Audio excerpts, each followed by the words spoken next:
Só ver direitinho aqui. Isso.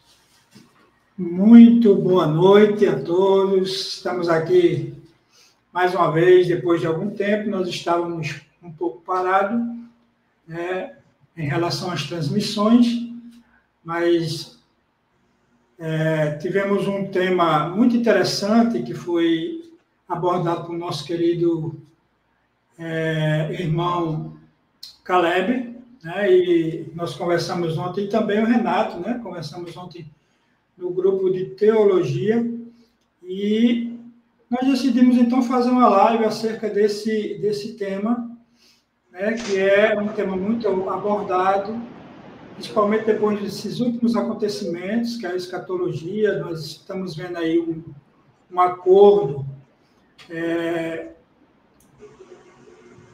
histórico, né, entre o Hamas e alguns países árabes, como também alguns países que estão naquele nicho ali de Israel, e esse acordo que foi patrocinado pelo presidente Trump, né, e algumas outras autoridades do Egito também. E a pergunta que se tem é justamente se nós estamos vivendo uma preparação para a vinda do anticristo, ou se já é o anticristo. Então, tem muitas especulações em cima disso. Nós preparamos um documento muito interessante e eu gostaria de compartilhar nesta noite, e como também gostaria de que cada um fosse acompanhando. Nós temos o link para participação, que está com o Caleb. Qualquer coisa você pede a ele, se quiser participar, ele manda o link e você entra junto conosco para participar.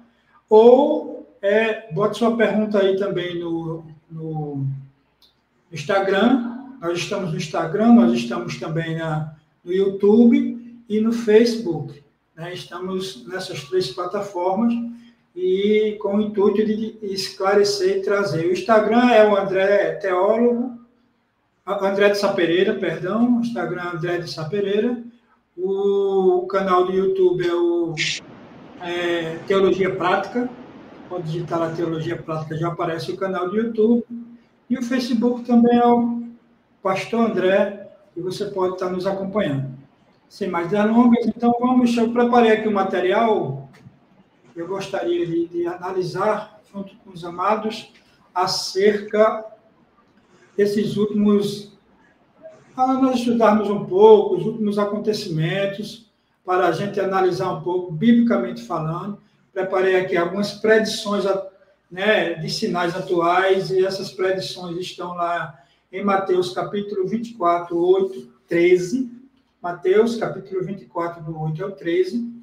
E se você puder nos acompanhar, eu peço até a alguém da igreja que está acompanhando, se puder botar os links aí para o pessoal acessar, porque aqui eu não estou conseguindo, eu estou fazendo pelo meu computador.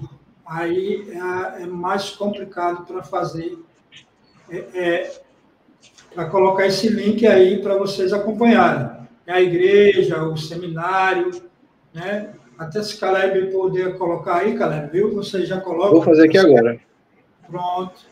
Para o pessoal acompanhar. Está chegando aqui alguns, nosso querido Moais, né? Grande Moais. Moais está por aí.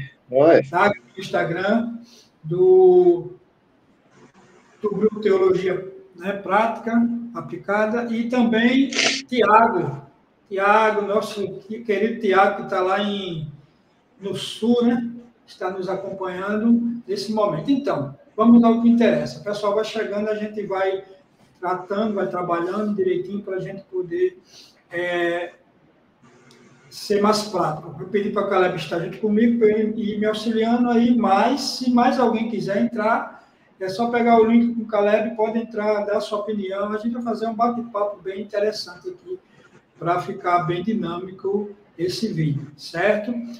Predições de sinais atuais. Mateus 24, 8, nós já sabemos a descrição de Mateus, o princípio das dores, só contextualizando, os discípulos estavam reunidos com Jesus, e eles estavam falando acerca de muitas coisas. E aí surgiu uma pergunta que os discípulos fazem para Cristo: que sinal haverá da tua vinda, né? E como se dará o final dos tempos? Então, Jesus começa a responder.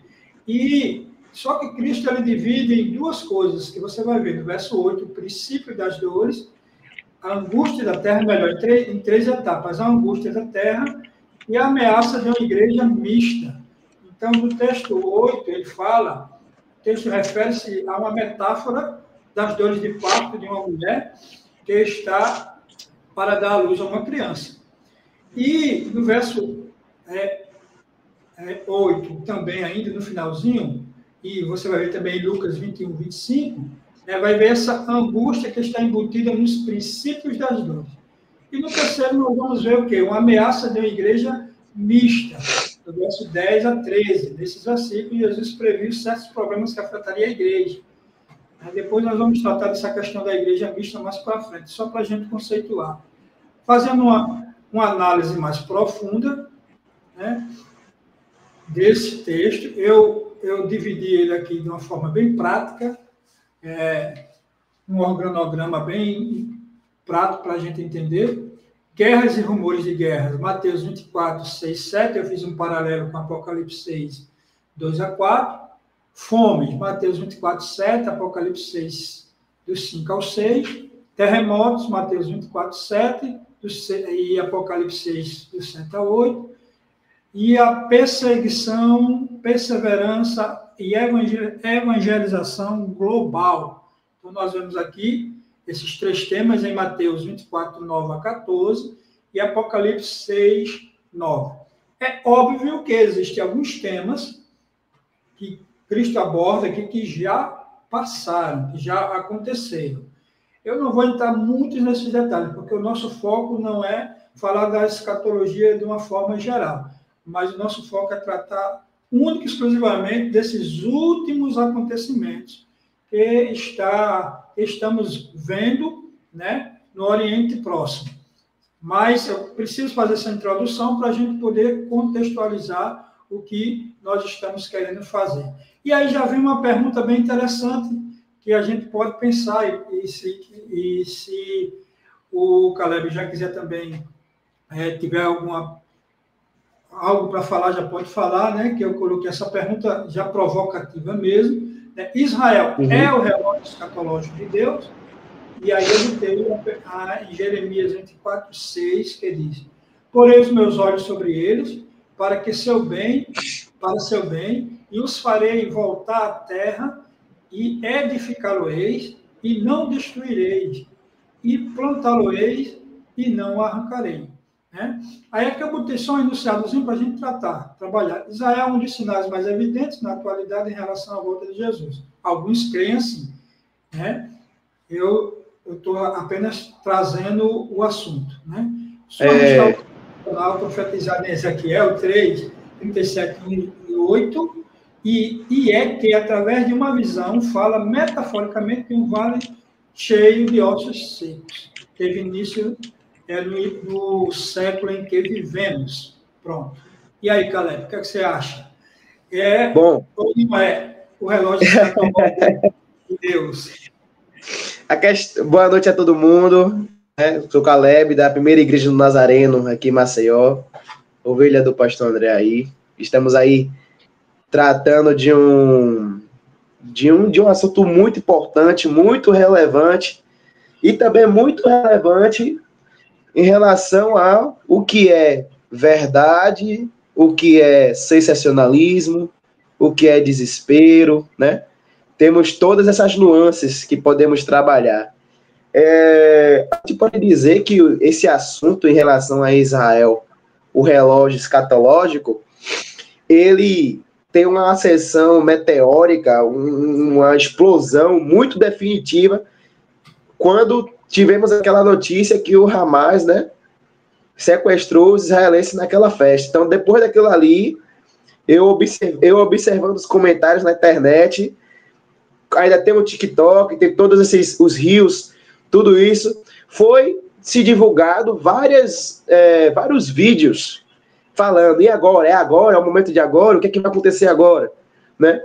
A gente já tem essa compreensão, fora que também começou também os debates, os podcasts, o aumento dos podcasts, a gente observar um dos mais bem visualizados, os podcasts bíblicos, né? Principalmente os que tem até Rodrigo Silva no meio, ali no Inteligência Limitada, a gente vai ver os grandes debates, vamos pesquisar, né?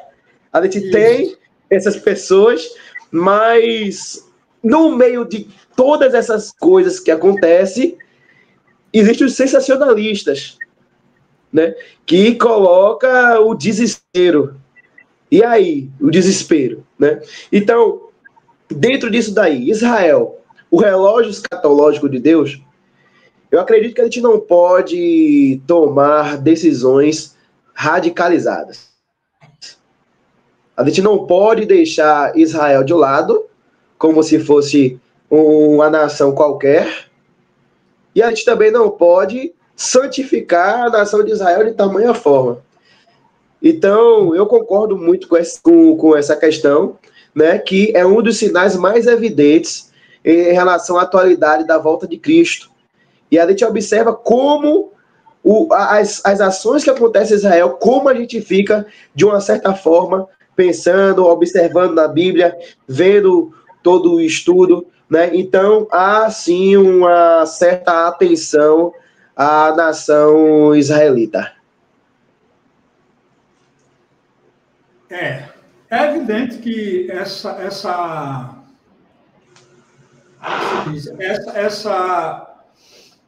escolha, né?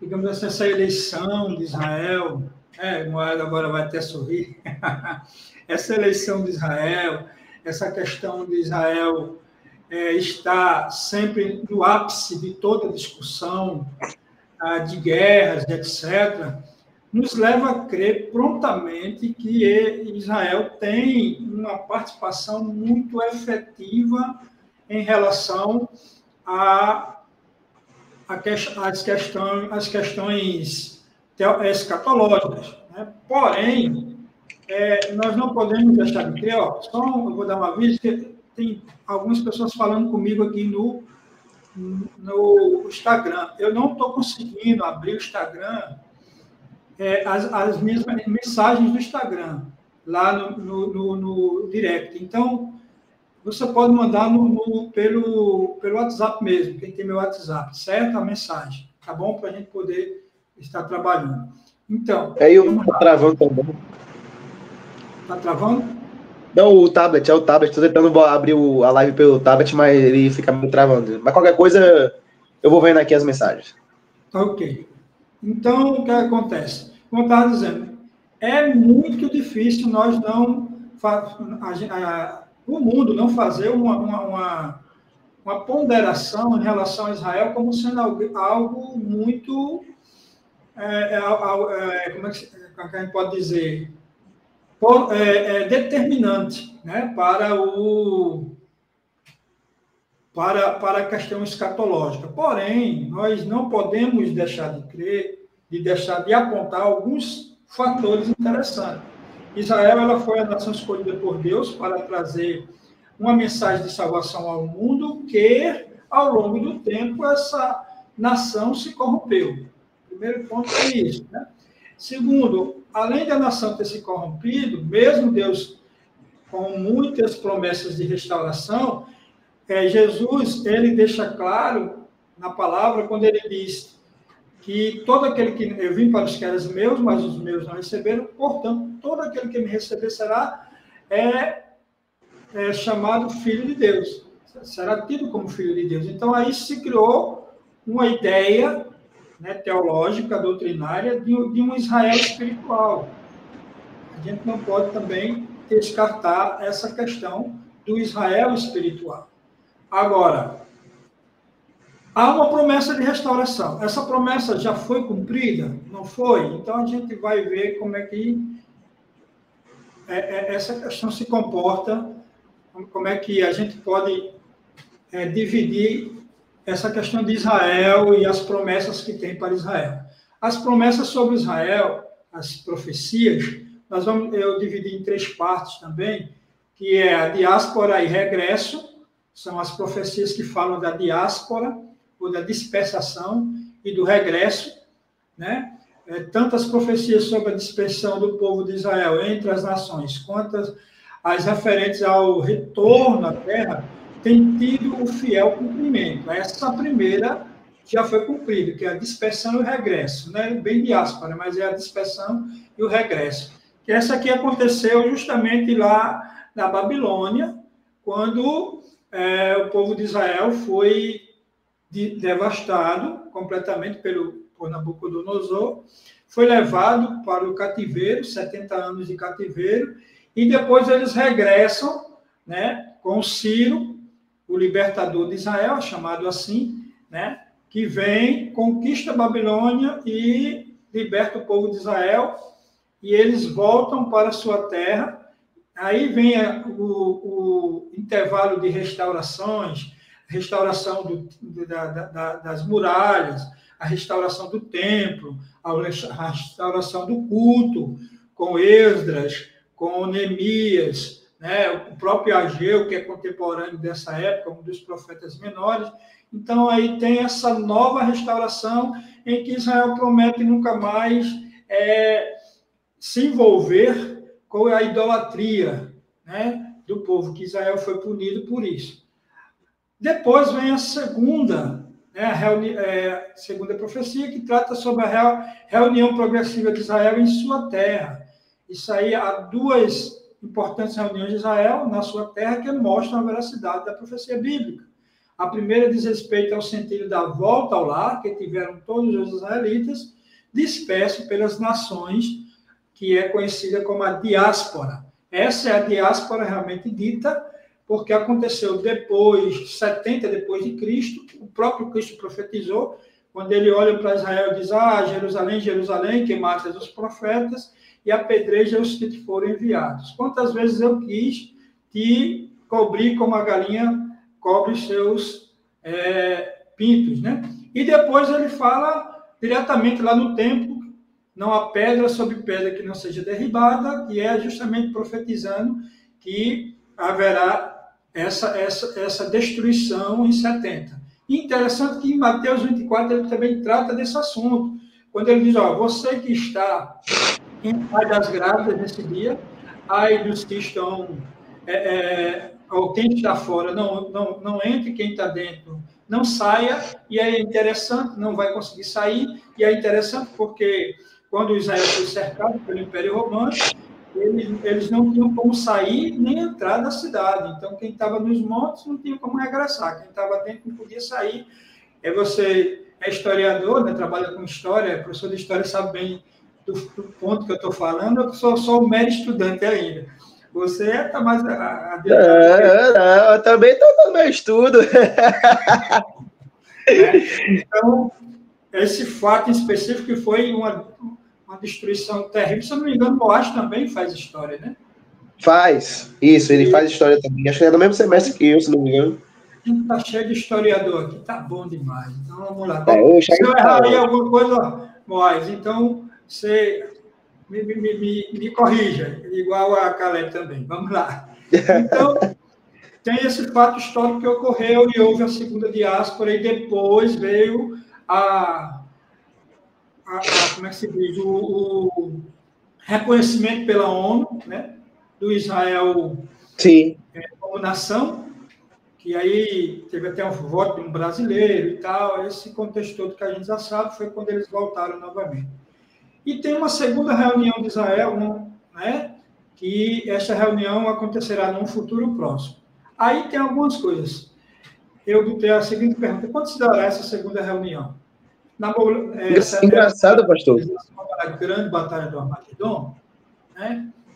Engraçado, pastor, que pode falar. Na história, né, alguns falam que esse cumprimento da fundação da nação de Israel, né, que é feito no século XX, alguns falam que talvez foi uma das maiores, se não a maior profecia específica dos tempos modernos, que o pessoal vem falando assim, né, em relação a essa questão, que é até o cumprimento de Ezequiel 37, algumas visões que vêm ocorrendo em relação a isso. É verdade, é verdade. Isso é uma das maiores, né? Pessoal, bem lembrado, você lembrou bem, uma das maiores. Rapaz, agora que vi aqui, parece que o YouTube está dando problema, né? A transmissão do YouTube. Aqui no Instagram tá ok.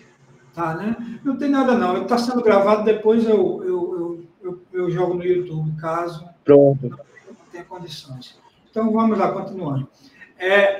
Pois é, essa foi uma das maiores. Com certeza, foi uma das mais evidentes em que o povo de Israel viu categoricamente a profecia sendo cumprida, o cumprimento da profecia, né?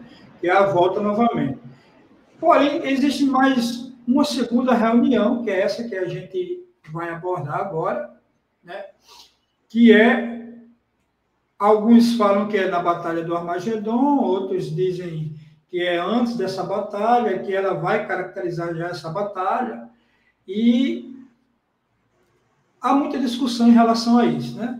Aí a pergunta vem agora para o cerne do tema que a gente vai tratar. Será esse o acordo de paz, a segunda reunião do povo de Israel? Aí fala das nações do norte, por causa da etnia dos povos que habitam aquela região, nomes geográficos podem ser identificados, a queda e ressurgimento da Confederação do Norte, aí essa queda e ressurgimento dessa confederação, alguns acham que é justamente a queda da União Soviética, que a profecia tenha perdido a sua validade, mas aí a gente não tem como determinar essa nação do Norte, porque apesar da União Soviética estar no hemisfério norte, nós temos também o próprio Estados Unidos que está, né, no hemisfério norte, então não tem como a gente ver. Outra questão que o pessoal atrela muito é a Confederação do Norte combaterá a besta na grande tribulação, o anticristo. A profecia diz que a Confederação do Norte, tendo como líder Gog, colocará seus exércitos contra a autoridade da besta. E isso está lá em Ezequiel 38, 2 a 6. Né? Diz justamente, porque assim, primeira característica que a gente vai começar a tratar em relação ao anticristo, alguns acham que o governo global será aceito de bom grado por todas as nações. E não é bem assim. Inclusive, isso é uma das coisas que a gente aprende, porque aquele filme Deixados para Trás influenciou muito. Isso. Né? O sucesso desse filme influenciou muito a igreja e ao entendimento do que seria. O Saião, eu estava vendo um vídeo dele sobre justamente essa questão do pré-milenismo, amilenismo, né, dentro do contexto do anticristo. E ele disse justamente isso, que, por exemplo, o pré-milenismo, ele sempre foi muito aceito, porque é interessante. O pré-milenismo, a gente vai ver depois, eu vou botar uns mapazinhos só para a gente acompanhar. O pré-milenismo, ele sempre foi aceito no primeiro século, nunca foi questionado. Dentro do pré-milenismo, a gente tem a visão pós-tribulacionista. O pré-tribulacionismo, ele é uma visão nova, né? Levando em consideração toda a história da igreja. Não é uma visão que vem desde o primeiro século. Ela vem muito depois, foi que começou a se adotar essa visão pré-tribulacionista. E o amilenismo, ele é muito mais novo ainda, porque eles vieram com a visão do preterismo, que o preterismo diz que tudo já passou e que tudo é figurado. Não tem mais essa questão, isso é tudo figurativo, que o reino de Deus, quando a gente aceita Jesus, ele já é implantado em nossos corações, e que a vinda de Jesus é espiritual, e tudo isso. Eu realmente não dá para... Tem muitos uma corrente perigosa. É muito perigosa. Muito perigosa. E até porque a Bíblia tem muitos elementos contrários a essa posição. Então, por isso eu discordo completamente. Mas aí, o reinado do anticristo, eu botei aí AC para abreviar, né? Terá resistência, né? As nações do norte, por causa de suas etnias, vão resistir, como eu já falei, né? Aí tem Ezequiel 38, 2 a 6. Agora a questão é, essa resistência, ela será bélica, não será bélica? Esse é outro ponto que a gente pode analisar. Pode ser uma resistência mais ideológica, tendo em vista que, quando a gente começa a estudar as características do anticristo, ele vai ter alguns posicionamentos ideológicos que vão agredir culturalmente algumas dessas nações. Então, pode ser mais uma resistência ideológica. Né? Eu concordo com o seu governo, mas não concordo com sua ideologia. Né? Pode... Isso, lembrando... Como será? Né? E lembrando que você fazer um trabalho ideológico mundial não é na sexta e o resultado no sábado, né? Não, de forma alguma. A gente vê as correntes ideológicas hoje, anticristãs, e o pessoal às vezes já acha que é de 3, 5, 10 anos atrás, que quando a gente vai estudar historicamente é desde o século passado, e olha lá, o tempo que vai construindo isso. Então, é aquela situação, ele não é, ele vai, é sexta e todo mundo do nada vai ordenar, vai obedecer no sábado. Existe um processo de conversão, né? Um evangelho satânico, a gente pode falar isso. Um evangelismo satânico mesmo. Então, não tem como a gente tentar definir uma ideologia ou colocar numa geração a ideologia nova da noite para o dia. Não tem como a gente fazer isso. É muito construído ao longo do tempo, é construído devagar. A construção ela requer muito tempo. E vamos colocar aqui só para a gente não cair aqui na questão política, mas, por exemplo, a ideologia socialista, quantos anos eles não vêm trabalhando em cima disso aí para tentar colocar de uma forma, digamos assim, mais hegemônica, né? A ideologia deles. Então, não é uma coisa que vai ser de uma hora para outra, não, com certeza vai demorar, mas vai ser implantada. A gente não pode ter dúvida disso aí, certo? E não significa que o ato de a gente compreender que é uma progressão, que a gente vai descansar como sem vigiar. Não é isso? Isso. Também tem isso aí. A gente não pode, de forma alguma... A vigilância ela tem que estar sempre atenta. Sempre tem que estar sempre, como é que se diz, né? Em nossos corações.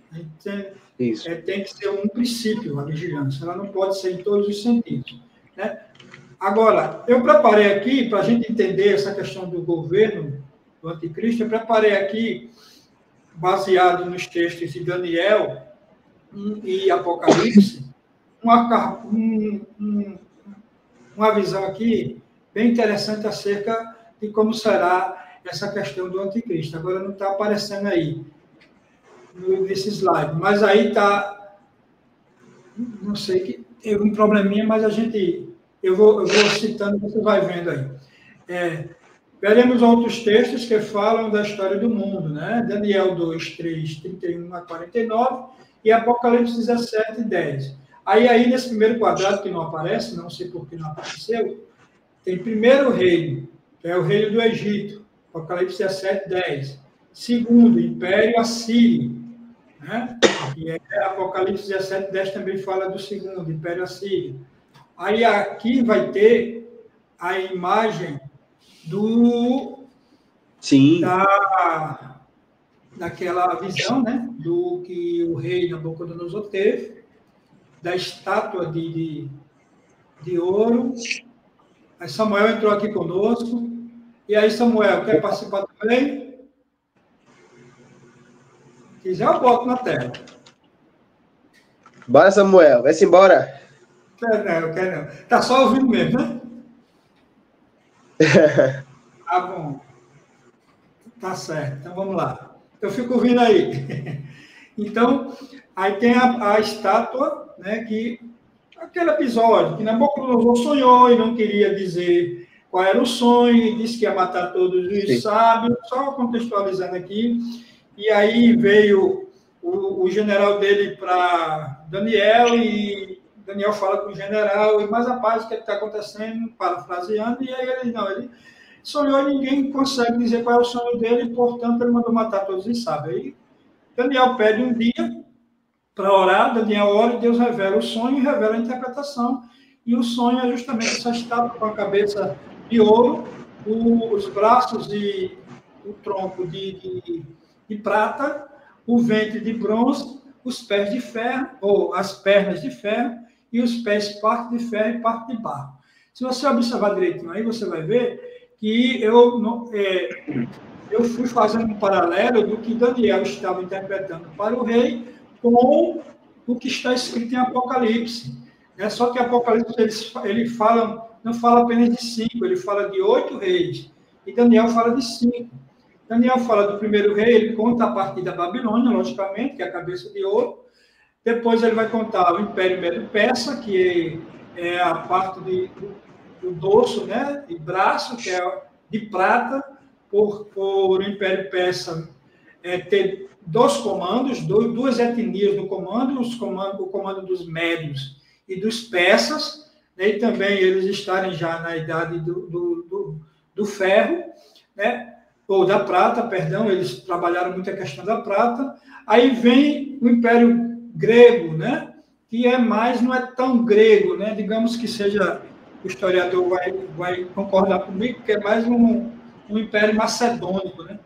Isso. Então, ele fala grego porque a Macedônia faz parte, né, da Grécia, e ele conseguiu unificar a Macedônia com a Grécia, e aí ele veio conquistando tudo, e já é a Era do Bronze, e para Daniel é o terceiro reino, para o Apocalipse já é o quinto reino, que conta com o Egito e o Assírio, antes do Império Babilônico.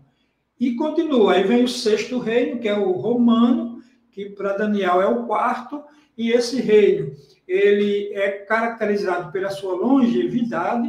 O Império Romano teve quase 1 milênio, se não me engano, de existência, ou mais de 1 milênio, foi muito vasto, muito poderoso. O ferro reflete justamente a força do Império Romano, com o autoritarismo, com tudo que ele tinha. E vem o sétimo, que são 10 reinos menores, que hora de barro, hora de... essa parte aí a gente pode linkar os outros impérios que surgiram depois do Império Romano, o Império Otomano, os partos, depois veio os impérios europeus, né? Com a Inglaterra, aí veio a Primeira Guerra Mundial, depois da Primeira Guerra Mundial vem a Segunda Guerra Mundial, que aí vem as duas potências com a Guerra Fria, veja que é de barro e de ferro, então não são tão hegemônicos em todo o mundo, né? Sempre tem uma divisão. E cada um com sua contribuição, né? Participação na história, construção de visões, construção de ideologias, de novas ideologias, né? Você vê que faz parte de cada capítulo da história mesmo. Verdade. Né? E aí vem a grande pedra, né? Que esmiuça a estátua, e essa grande pedra é justamente uma pedra que é cortada sem auxílio de mão humana e destrói e se torna uma grande montanha, como ele viu na visão, e essa montanha, ela é justamente a mensagem do Evangelho, Cristo Jesus, que está em todos e que está sendo divulgado o Evangelho, o poder do Evangelho para todas as nações. Essa é a visão macro, né, que a Daniel teve. E tem o oitavo reino, que Daniel não fala, mas que Apocalipse fala. Esse oitavo reino E Apocalipse deixa bem claro que é o reino do anticristo. Né? Apocalipse deixa bem claro que esse reinado é o reinado do anticristo e é o reinado que nós vamos passar a estudar agora. Então, como serão as características desse reinado do anticristo? Como será? Daniel 11, 37 a 39 traz alguns traços desse reinado e também Tessalonicenses capítulo 5. Eu vou me deter aqui em Daniel porque ele traz alguns detalhes que eu já pesquisei muito e muitas pessoas às vezes não atentam para esses detalhes. Veja bem, o primeiro detalhe, no verso 37, ele diz, ele não terá respeito ao Deus de seus pais, nem terá respeito ao amor das mulheres, nem a Deus algum, porque, sobretudo, se engrandecerá. É interessante que algumas traduções aqui, ele traz esse Deus de seus pais com D minúsculo. Eu não concordo muito com essa tradução do D minúsculo, porque essa tradução do D maiúsculo reflete o Deus único, o Deus de Israel. Então, muito provavelmente, o anticristo ele não será um ateu. Ele não será alguém que não crê no próprio Deus de Israel. Ele vai ser alguém que crê no Deus de Israel. Né? Por isso que ele depois nós vamos ver que ele vai querer adoração para si e ele vai dizer que ele vai comprovar que ele não terá respeito pelo Deus de seus pais. E essa frase também, eu vi Saião falando, gosto muito da perspectiva dele, do Apocalipse, do escatologia, Dr. Luiz Saião, ele disse que essa frase reflete justamente a origem do anticristo, que possivelmente ele será de uma descendência israelita. E todo o significado que a gente vê nos textos escatológicos bíblicos, não tem como a gente traçar algo totalmente distante do que se permeia naquela região, né? Não pode. Entendeu? Ele até pode não morar em Israel. Entendeu? Ele pode ter feito a sua vida em outro. A gente sabe que tem judeus em diversos lugares do mundo. Entendeu? Fora o valor cultural que tem, que todas aquelas nações naquela região têm. O valor cultural, o apreço, a identidade, né? Então... A identidade com um Deus único, né? Que eles têm é muito forte. Então, a gente precisa entender essa questão, porque esse é o ponto que a gente começa a tratar das características desse governante mundial. Né? Aí, a segunda frase é bem interessante, que ele não terá respeito ao amor das mulheres. Essa tradução, ela vem trazendo o amor das mulheres. Tem alguma tradução que diz que ele não terá respeito pelo Deus das mulheres. Aí, é bem interessante essa tradução, Deus das mulheres. Ela dá um aspecto bem mais específico, ou seja, será alguém que combaterá digamos assim, combaterá diretamente a questão religiosa num padrão ideológico visto no mundo feminino. Isso é interessante. Entendeu? Quando ele fala do Deus das mulheres, ele está falando de que ele não terá respeito por ele, está falando de uma ideologia religiosa, que ele não terá respeito por essa ideologia religiosa. Isso te lembra a questão que eu vou falar aqui, mas com certeza vai dar uma polêmica, a questão da legalização do aborto. E se você prestar atenção na legalização do aborto, você vai ver que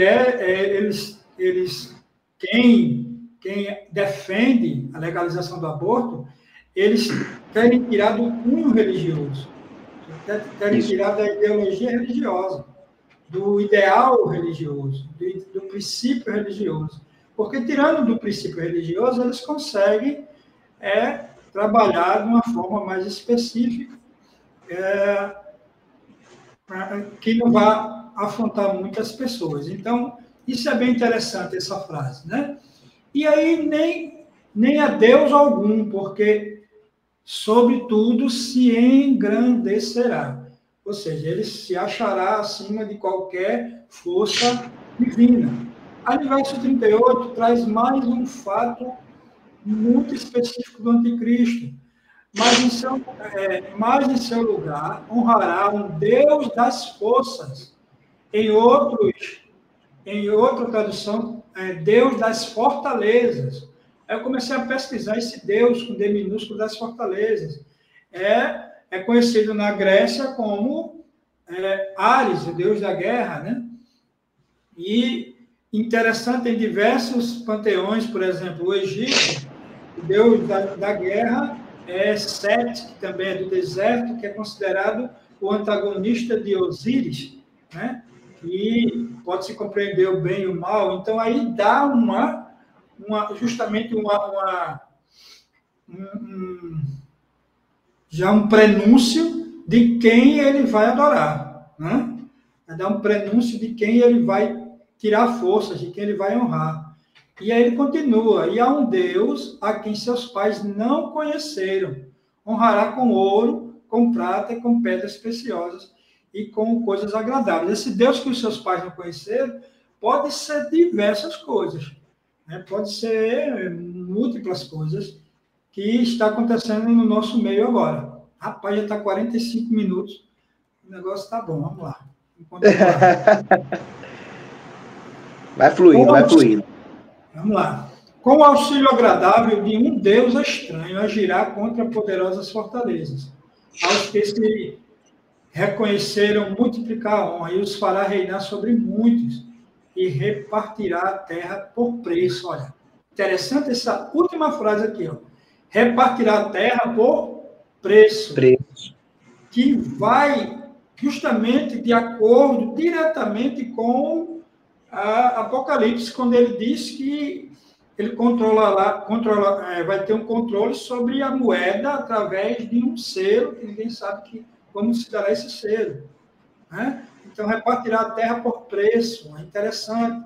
Vem também, e você observa, né, a grandiosidade bíblica em relação a essas referências tecnológicas, né? Isso. A modernidade de como você vai falar de moeda, dessa grande unificação, como imaginar naquele tempo, né?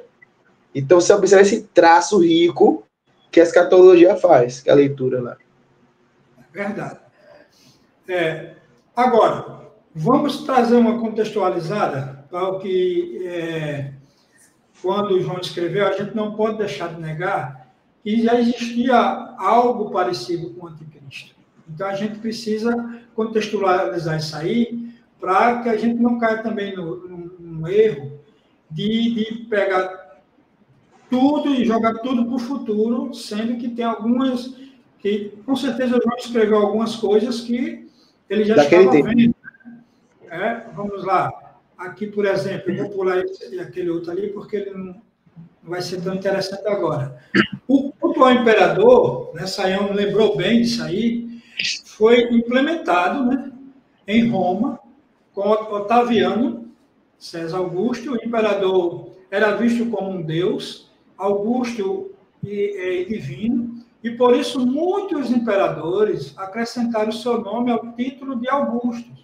O culto ao imperador foi um dos fatores de centralização e de unificação do Império Romano, encontrando resistência no cristianismo, que por isso não foi aceito na sua fase inicial. Muitos cristãos foram perseguidos no século I e III, justamente porque não atribuíam a César o culto como divindade.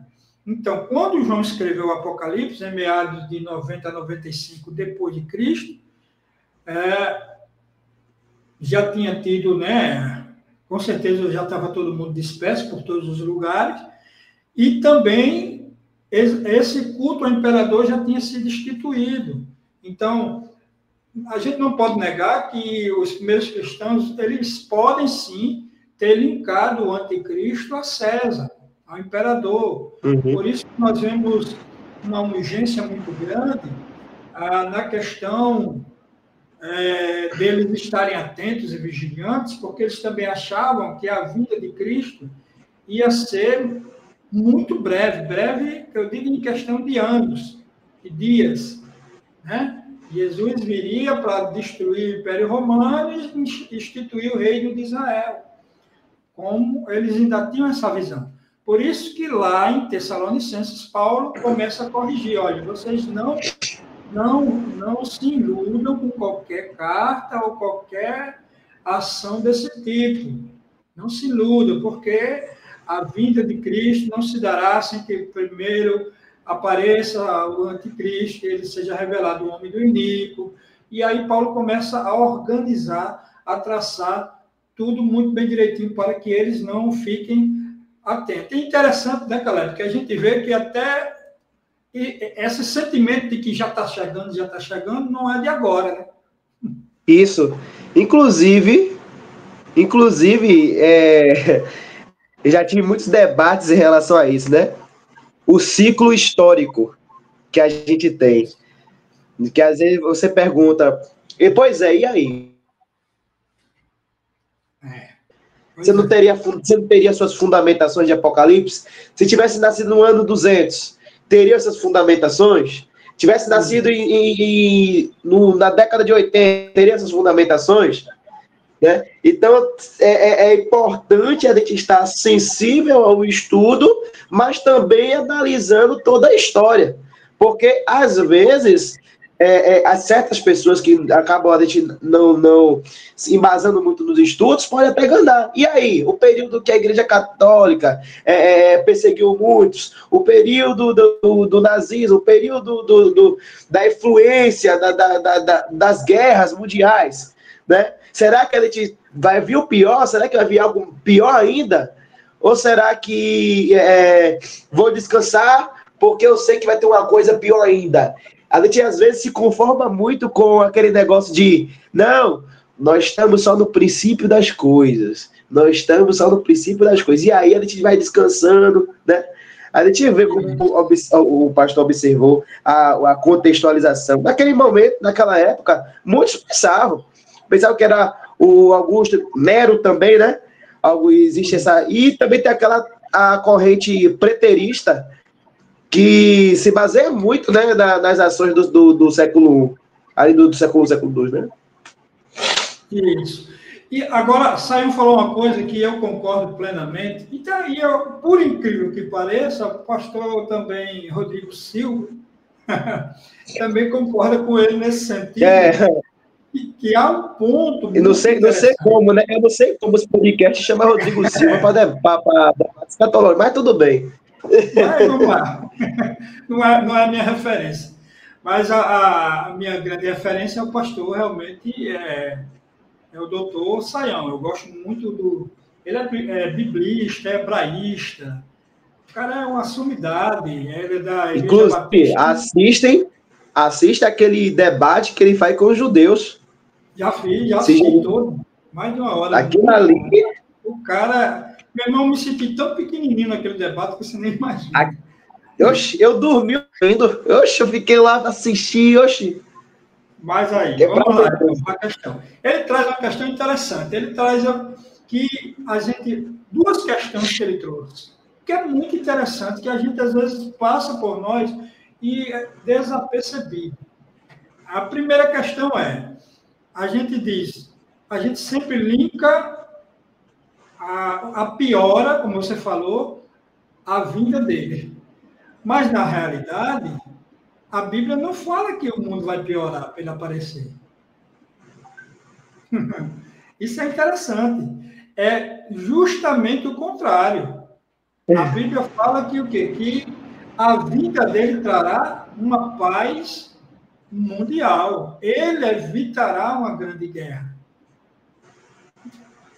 E a gente não pode deixar de ver isso aí na Bíblia. E esse é o primeiro fato muito importante. O segundo fato importante é que a Bíblia diz que ele, lá em Tessalonicenses, se sentará no trono de Deus como se fosse Deus. Então, aí Saião diz, para ele sentar no trono, tem que ter um templo no trono de Deus. É isso mesmo. Então, ele não tem como ele aparecer sem que o templo seja restaurado. Entende? Então, esses são os dois pontos fundamentais. É por isso que eu acalmo muito. Aqui nem tanto, mas quando eu estava lá em João Pessoa Tibiri, até falei com o pastor Jonas Barreira, né, que está lá, falei eu com ele hoje à noite. Lá, quando tinha qualquer acontecimento, os irmãos já mandavam para mim, eita, pastor, é a besta, eita, pastor, é o anticristo, eita, pastor, é isso, aquilo e outro. Irmãos, vamos sossegar o nosso coração, não vamos estar vigilantes, mas não perturbados. Cada ano seu anticristo, né? E tentando... Macron, ataque Obama, vai botando aí a lista aí de gente. Quem é, né? Agora, a bola da vez é Trump, porque conseguiu esse acordo que ninguém sabe nem se esse acordo vai vingar. A verdade é essa. Inclusive, hoje já existiu notícias que o Hamas está executando os próprios palestinos que foram que auxiliaram Israel. Estão circulando os vídeos hoje, lançaram hoje a notícia. Então, é uma coisa que a gente não pode ser sensacionalista em cima disso aí. Não pode ser sensacionalista. Ter uma visão bíblica. Não podemos fugir do que a Bíblia está trazendo.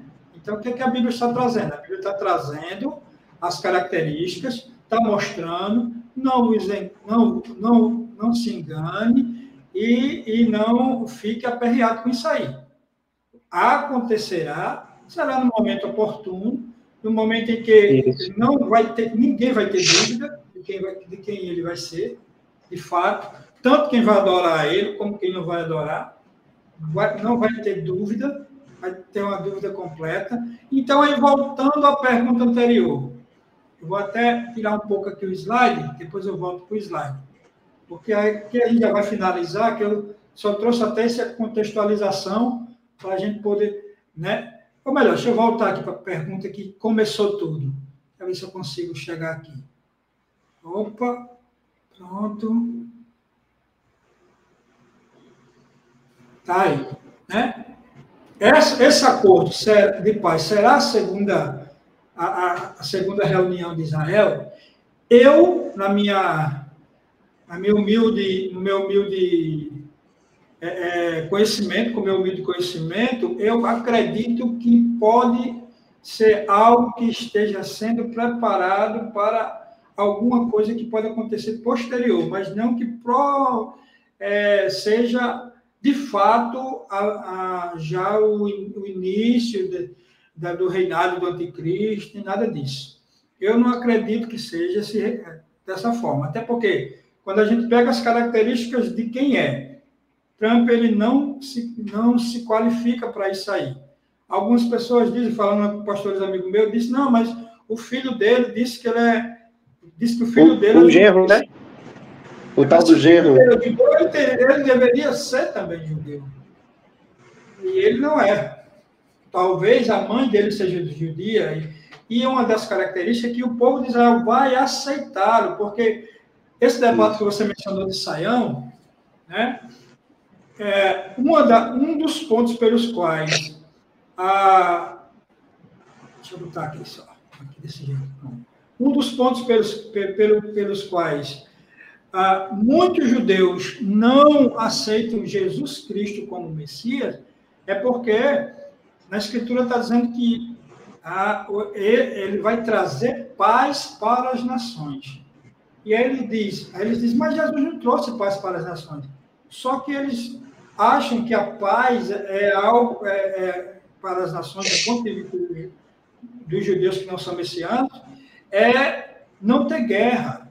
Mas se você olhar antes de Cristo como era a questão das sociedades, para depois de Cristo, como a sociedade se tornou, de certa forma, a paz veio para esse mundo de uma forma muito grande, né? Porque antes de Cristo não se tinha uma consciência de civilidade como se tem agora. Isso. Não se tinha uma consciência de adoração ao Deus único como se tem agora, né? Jesus expandiu o conhecimento de Deus único para todo mundo. Hoje, todo mundo sabe quem é o Deus de Abraão, de Isaac e de Jacó, mesmo que a pessoa não concorde com ele, não creia nele, não siga ele, mas hoje... A moralidade cristã, ela acabou por regular o mundo, né? E outra coisa, pastor, uma coisa muito importante, eu recomendo até quem está assistindo, tem um canal de geopolítica que eu acho maravilhoso, fenomenal, se chama Professor Rock. Ele é bem experiente na área de geopolítica, e uma das coisas interessantes que a gente pode aprender é o seguinte: existe uma diferença entre acordo de paz e cessar-fogo. Isso. Embora o Trump ele esteja falando, porque a gente sabe, primeiro, antes de Trump ser presidente, Trump é empreendedor, empresário, já não é de hoje. Então ele sabe o que é marketing, ele sabe o que é liderar, ele sabe o que é impor poder, ele sabe o que é moldar a mídia, ele já é de muito tempo isso. Então, ele, logicamente, ele vai falar o quê? Eu estou parando, certo? As 8 guerras, está tendo um acordo de paz que não ocorreu em 3.000 anos e tudo mais. Só que, na verdade, a gente vê um acordo de cessar-fogo, e o acordo de cessar-fogo não significa que Hamas e Israel deixou de ser inimigo. Porque se a gente está falando que é um acordo de paz, a gente está oficializando o fim do conflito. E a gente tem que lembrar que esse conflito não é de hoje, não vai parar de sexta para amanhã. Hamas não falou, olha, pronto, acabamos toda a guerra, tá tudo certo entre nós, e é isso aí, agora é paz. Então, é importante a gente observar isso. Lembrando que, né, para que você tenha essa relação de paz mútua, há algo muito mais sensível, que é o reconhecimento dos países.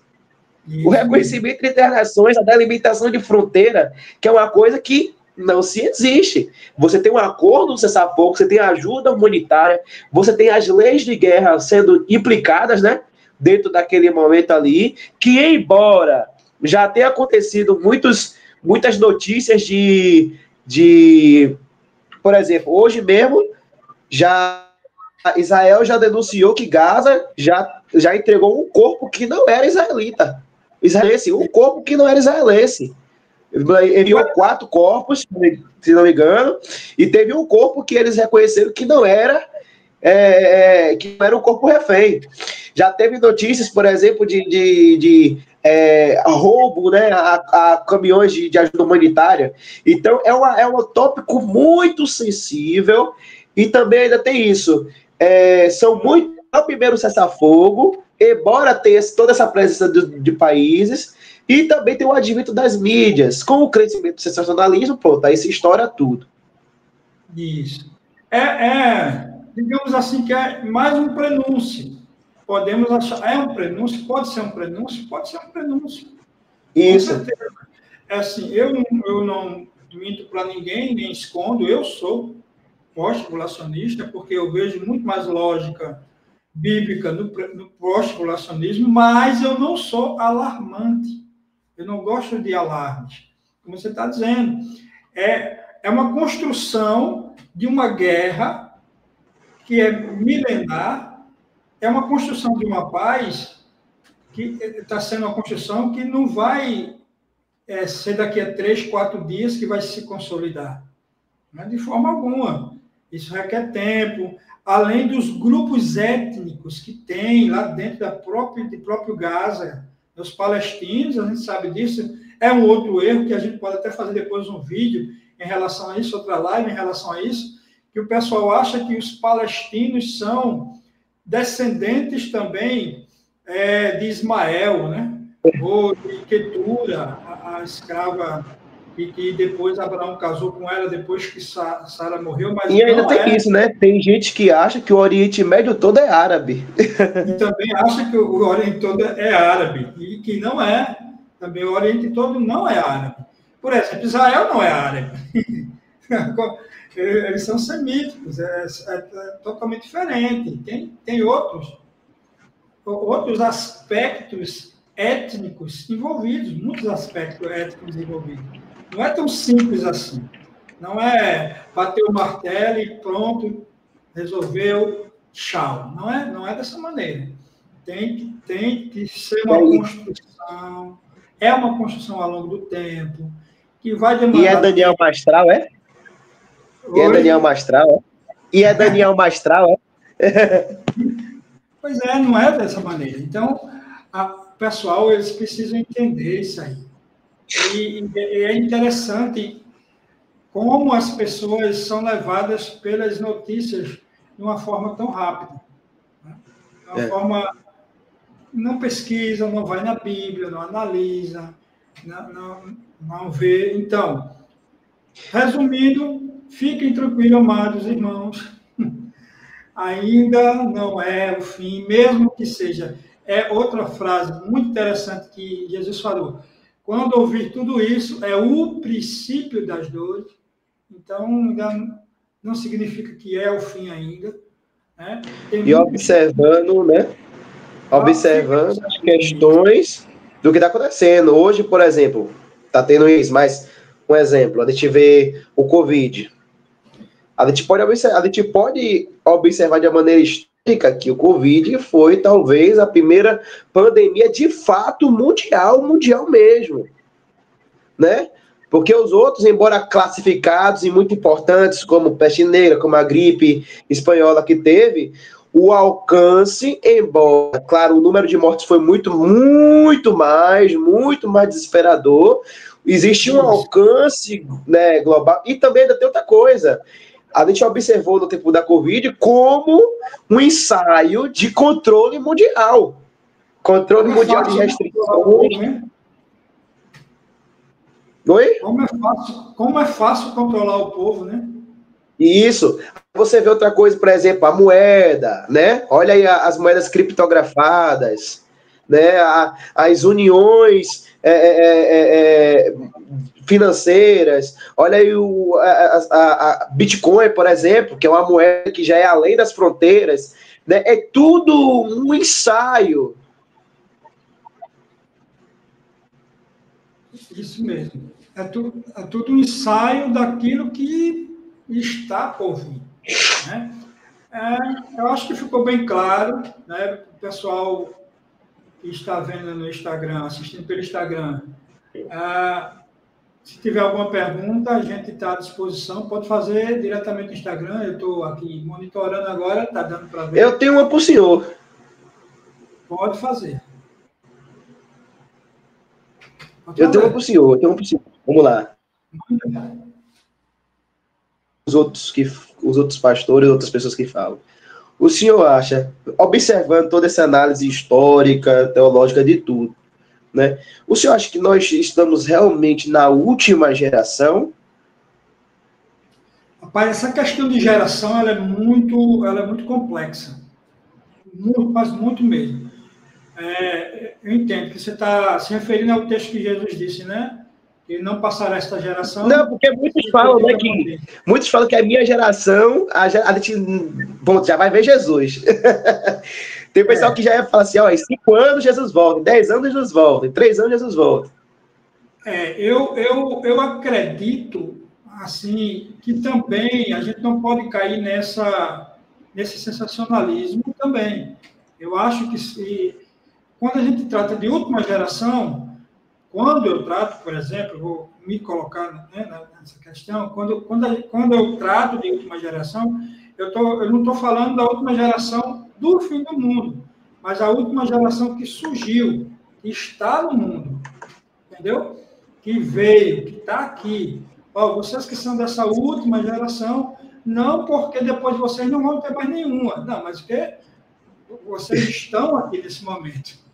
estão vivendo, estão pregando, estão fazendo a obra de Deus. Isso não significa dizer que depois de vocês acabou a geração. Não, de forma alguma. É porque, né, aquele texto da última geração, como eu citei, que Cristo fala, não passar essa geração sem que tudo aconteça, e isso já se cumpriu. E muitas pessoas acham que não. É interessante, do meu ponto de vista. Se você for ver essa questão que Cristo fala, não passará essa geração sem que tudo aconteça, você vai ver que ele está se referindo à geração dos discípulos. E o que é que não vai acontecer? E o que é que vai acontecer? A destruição de Israel, a perseguição, entendeu? Então, isso aconteceu na geração dos discípulos. Está lá. Agora, em que geração acontecerá a vinda do anticristo, ou qual será a última geração? Eu gosto sempre de ter a seguinte postura, cara. Em relação ao futuro, não se pode bater o martelo em nada. Não se pode. A não ser o que a Bíblia fala. Entendeu? Se a Bíblia trazer algo bem claro de como será, então a gente confirma, tá certo, ok, concorda, beleza e tal. Mas muitas pessoas estão dando opiniões de forma conjecturas, fazendo conjecturas, né, em relação às gerações que a Bíblia não fala, né, que a Bíblia não diz. Durante muito tempo, todo mundo achou que a coisa ia piorar, mas a Bíblia diz que vai ser o contrário no mundo, a coisa vai melhorar. Vai piorar para quem é cristão, é diferente, que vai ser perseguido. Mas para o mundo, não. E Tessalonicenses tem uma frase que é muito interessante. Ó. Quando todo mundo estiver em paz, virá repetindo a destruição. Então, primeiro, vai ter a paz. Terá a paz que o mundo almeja. Essa paz meritória, transitória, passageira, uma certa paz aí, na verdade, acordo, né? Que vai culminar numa tranquilidade. E que não é de 1 ano, 2 anos, né? Não. Que não é de 1 ano, 2 anos. A gente vê na história. Então, e se a gente estudar direitinho o Apocalipse, a gente vai ver que tinha uma mulher sentada em cima dessa besta escarlate, né?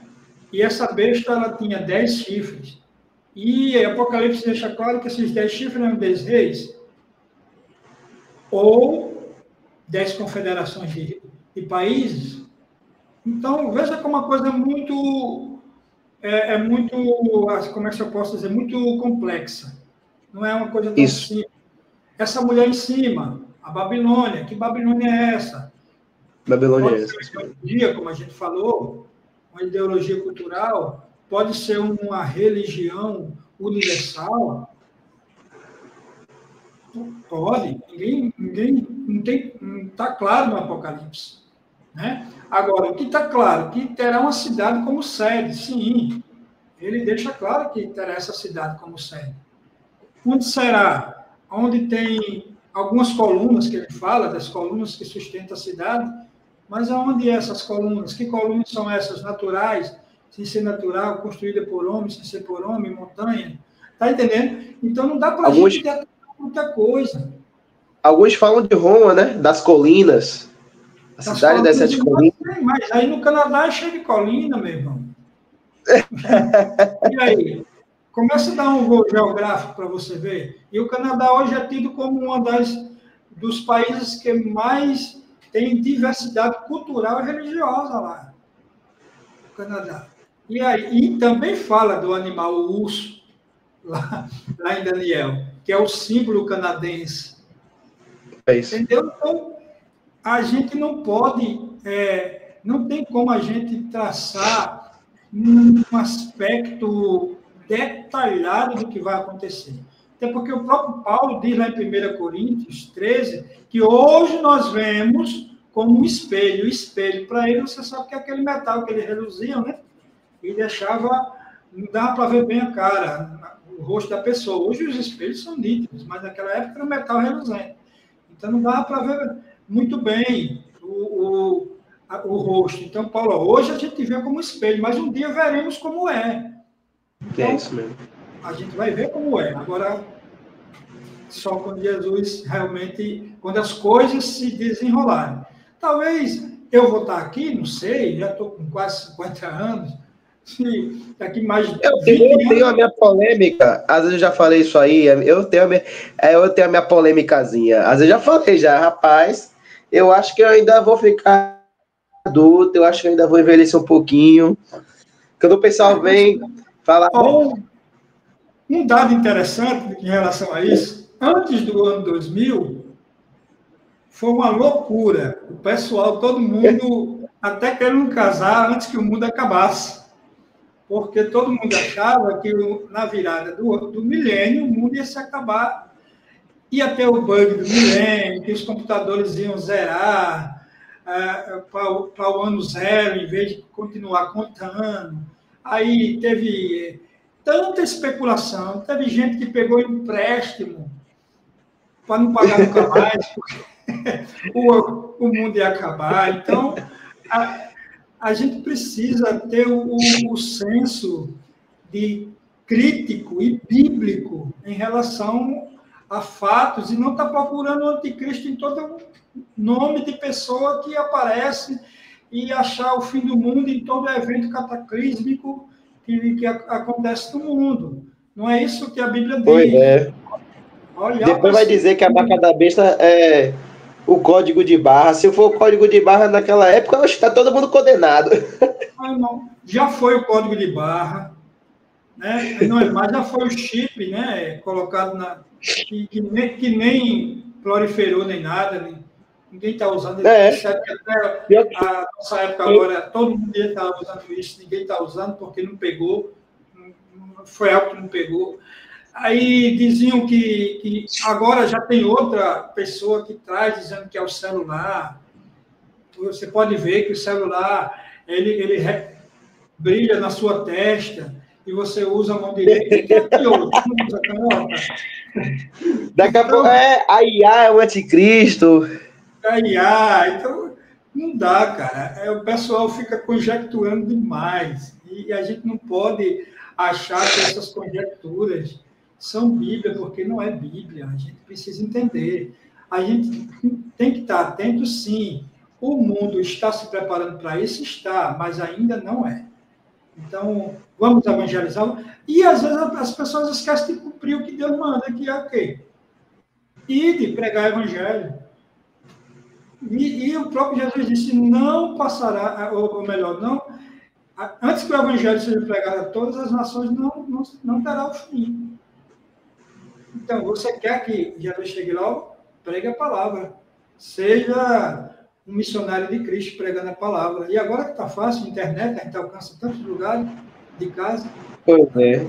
Engraçado que o pessoal ainda acha que, mesmo com a internet com hoje, o pessoal ainda acha que já está bem completa a palavra de Cristo realmente já chegou ao mundo todo, meu irmão. Quando a gente vai analisar... É porque não teve como a gente trazer no último congresso de missões, mas tem lugares aqui em Maceió que as pessoas não sabem quem é Jesus. Aqui em Alagoas. Não conhecem a Cristo. Imagine em outros lugares por aí. Né? Ok, meu amado. Acho que ficou bem claro, né? Dá para a gente encerrar agora. Já estamos aí 1h14. Eu agradeço a todos que nos acompanharam. Alguns entraram, outros saíram, né? Mas meu agradecimento aqui a todos. Deixa eu só dar pontuar aqui direitinho. Os últimos que entraram, a Iélia, a pastora Elielma, né, esteve conosco, a Martile, a Miriam, minha esposa, a Sueli, né? Lá de Salvador, você conhece bem? Né? Conheço. Um abraço. Também. Agradeço a todos em nome de Jesus. Nós vamos começar a voltar a fazer alguns vídeos, mas dessa forma mais interativa e com assuntos mais atuais para poder a gente estar abordando, né? Então, Deus abençoe, meu querido. Muito obrigado aí pela participação sua, viu? Pensei que ia ter mais gente participando. Poxa, eu que agradeço. Entrou somente você, depois só veio mais um ou outro, mas tá bom. Da próxima vez vamos ver se a gente consegue fazer uma sala maior. Vamos lá, tá ficando ótimo, tá ficando ótimo. Eu agradeço, foi maravilhoso. Uma aula, né?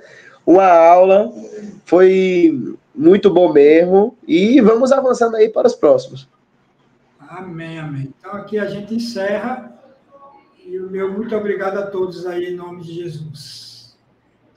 Amém.